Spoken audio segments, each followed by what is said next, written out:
एक 17 साल का अनाथ लड़का था। दुनिया में उसका अपना कहने वाला कोई नहीं था। वो सड़कों पर भीख मांगकर अपना पेट भरता था। जब भी वो किसी के सामने हाथ फैलाता, कोई दया करके उसे कुछ पैसे दे देता तो कोई उसे घूर कर कहता, हट्टा कट्टा दिखता है, कुछ काम क्यों नहीं करता, और ये कहकर आगे बढ़ जाता। लड़का हर दिन ये बातें सुनता था, मगर एक दिन किसी की कही हुई यही बात उसके दिल में तीर की तरह चुभ गई। उस रात उसने भूखे पेट आसमान की तरफ देखा और मन ही मन कसम खाई, अब चाहे कुछ भी हो जाए, मैं भीख नहीं मांगूंगा। अगले दिन वो काम की तलाश में निकल पड़ा। काफी भटकने के बाद वो एक सेठ की दुकान पर पहुंचा और हाथ जोड़कर बोला, सेठ जी, मुझे भीख नहीं, काम चाहिए। सेठ ने पहले उसे ऊपर से नीचे तक देखा। उसके कपड़े फटे थे, चेहरा थका हुआ था, लेकिन आंखों में सच्चाई और मेहनत की चमक थी। सेठ को उस पर तरस भी आया और भरोसा भी। उन्होंने उसे काम पर रख लिया। लड़के का काम था दुकान पर आने वाले ऑर्डर ग्राहकों के घर तक पहुंचाना। वो पूरी ईमानदारी और लगन से काम करने लगा। एक दिन उसे एक ग्राहक के घर 1 किलो आटा पहुंचाने भेजा गया। ग्राहक ने उसे 40 रुपए दिए।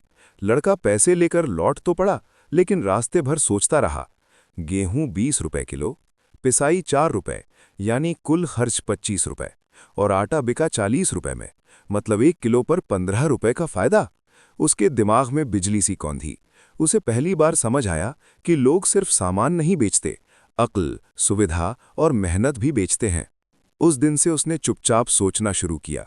धीरे धीरे उसने सेठ को बिना बताए अलग से छोटे छोटे ऑर्डर लेने शुरू कर दिए।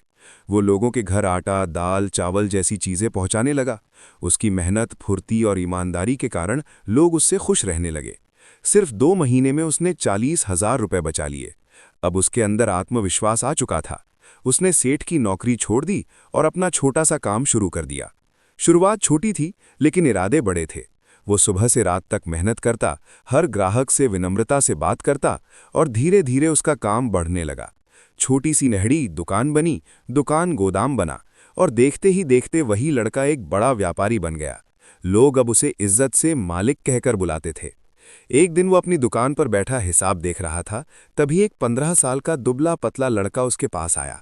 उसने कांपती आवाज में कहा, साहब, कुछ खाने को दे दो, बहुत भूख लगी है। उस व्यापारी ने जैसे ही उस लड़के को देखा, उसे अपने पुराने दिन याद आ गए। वही भूख, वही बेबसी, वही फैला हुआ हाथ। कुछ पल के लिए वो चुप हो गया। उसकी आंखों में नमी आ गई। फिर वो हल्का सा मुस्कुराया और लड़के से बोला, खाना तो मिलेगा, लेकिन एक शर्त पर। लड़का डर गया, धीरे से बोला, क्या शर्त है साहब? व्यापारी ने उसके कंधे पर हाथ रखा और कहा, आज से भीख नहीं मांगोगे, आज से मेरे साथ काम करोगे। मैं तुम्हें खाना भी दूंगा, कपड़े भी दूंगा, और इतना काबिल बनाऊंगा कि एक दिन तुम भी किसी मजबूर की मदद कर सको। सीख, किस्मत भी उसी का साथ देती है जो हालात के आगे हार नहीं मानता और मेहनत करता रहता है। और सबसे बड़ा इंसान वही है जो अपनी मंजिल पर पहुंचकर दूसरों के लिए रास्ता बनाता है। चैनल सब्सक्राइब कर दो भाई।